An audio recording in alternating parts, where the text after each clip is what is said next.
தேமுதிக தலைவர் விஜயகாந்த் நலமாக இருப்பதாக அவரது மனைவியும் தேமுதிக மகளிர் அணி தலைவியுமான பிரேமலதா தெரிவித்திருக்கிறார். புதிய தலைமுறைக்கு அவர் அளித்த பிரத்யேக பேட்டியை தற்பொழுது பார்க்கலாம். மேடம் வணக்கம். மேடம், ஆர்கே நகர் இடைத்தேர்தலில் எல்லா அரசியல் கட்சி தலைவர்களும் பிரச்சாரத்தில் இறங்கியிருக்காங்க. ஆனா உங்க வேட்பாளர் ஆதரித்து கொஞ்சம் மந்தமான சூழ்நிலை போயிட்டு இருக்கு. நீங்க எப்படி பாக்குறீங்க? நீங்க தான் மந்தமான சூழ்நிலைன்னு சொல்றீங்க. ஆனா ஃபீல்டுல இருக்கிறதே தேசிய முற்போக்கு திராவிட கழகம் தான்.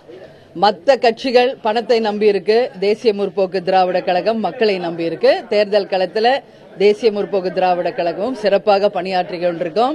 என்னுடைய பிரச்சாரத்தோட லிஸ்ட் நேத்து வெளியிட்டு இருப்பாங்க தலைமை கழகத்துல. 2ஆம் தேதி ஆரம்பிக்கிறேன். அதற்கு பிறகு 6, 7, 8, 9 மொத்தம் 5 நாட்கள் என்னுடைய பிரச்சாரம் இருக்கிறது. அதனால நிச்சயமாக ஆர்கே நகர் தொகுதியில அனைத்து மக்களுமே பணபலத்தை மீறி நல்ல கட்சி நல்ல வேட்பாளருக்கு ஒரு புதியவருக்கு வாய்ப்பு கொடுக்கணும்னு உறுதியாக ஒரு வெற்றியை தருவாங்க என்ற நம்பிக்கை எங்களுக்கு இருக்கு. தலைவருடைய உடல்நிலை எப்படி இருக்கு? அவர் எப்ப பிரச்சாரம் செய்ய போறாரு அப்படி சொல்லுங்க. கேப்டன் ரொம்ப நல்லா இருக்காரு. நாங்களே தலைமை கழகத்துல அறிவிச்சுட்டு தான் நாங்க போனோம். தலைமை கழகமே நாங்க சொல்லிட்டு தான் போனோம். இயர்லி ஒன்ஸ் அவருக்கு நம்ம ஹெல்த் செக்அப் பண்ண போறோம்.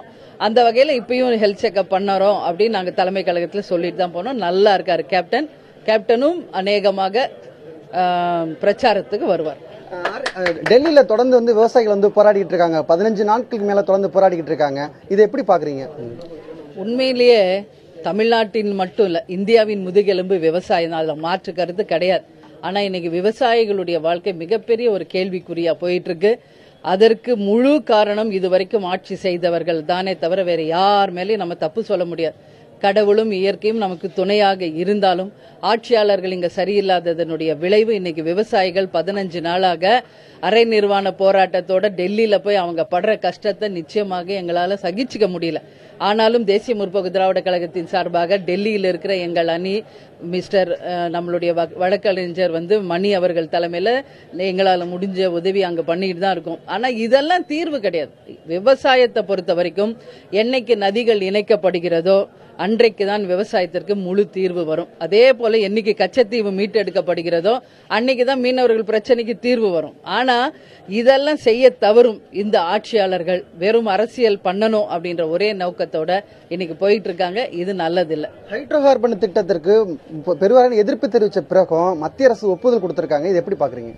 ஹைட்ரோ கார்பன் திட்டம் கொண்டு வரப்பட்டது திமுக ஆட்சியில சைன் பண்ணதே இப்பொழுது எதிர்கட்சி தலைவராக இருக்கிற மு.க. ஸ்டாலின். அது அவரே ஒத்துக்கிட்டார். எம்போயில் நான் தான் சைன் பண்ணேன்ட்டு. ஆனா இது சாங்ஷன் பண்ண வேண்டியது சென்ட்ரல் கவர்மெண்ட் சொல்றாங்க. ஆனா இங்க மக்கள் கருத்து தான் முதல்வன். எந்த ஒரு திட்டம் இங்க கொண்டு வரப்படுவது யாருக்காக? மக்களுக்காக தான்.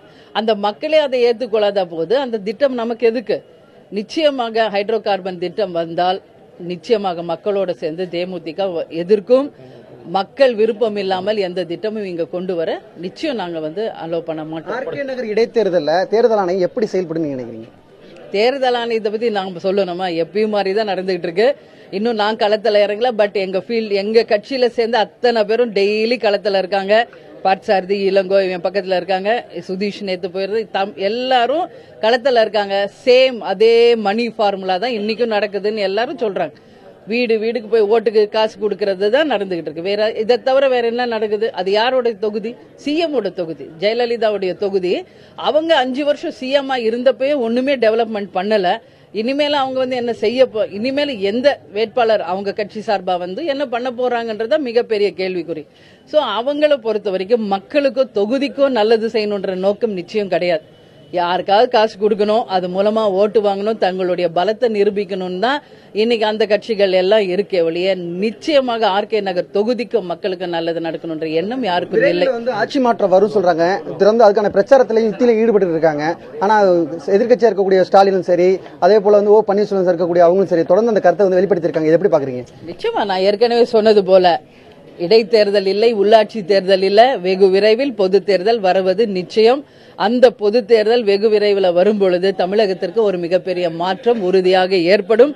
அந்த மாற்றம் புதியவர்களுக்கு, புதிய கட்சிக்கு, புதிய தலைவருக்கு தான் மக்கள் நிச்சயமாக மாபெரும் வெற்றியை தரப்போறாங்க. அதனால வருங்கால தமிழகம் புதியவர்கள் கையில நிச்சயமாக மிகப்பெரிய ஒரு வளர்ச்சி பாதையான தமிழகமாக அமையும். நன்றி.